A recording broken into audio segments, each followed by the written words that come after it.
আরে আরে, কি করছেন আপনি? এ হচ্ছে কানিজ ফাতেমার ছোট বোন রাইকা। গোছালো কাজকে অগোছালো করার জন্য সে একাই যথেষ্ট। সবসময় দুষ্টুমি করাই তার কাজ। আপু, আমি তো মেকআপ করছি। আপনি তো মেকআপ করছেন না, মেকআপ নষ্ট করছেন। কোনো কিছু নষ্ট করা গুনাহের কাজ।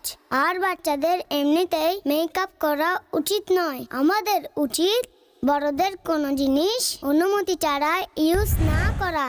আর এ হচ্ছে কানিজ ফাতেমা। সে চায় সব সময় কাজ গোছালো হোক।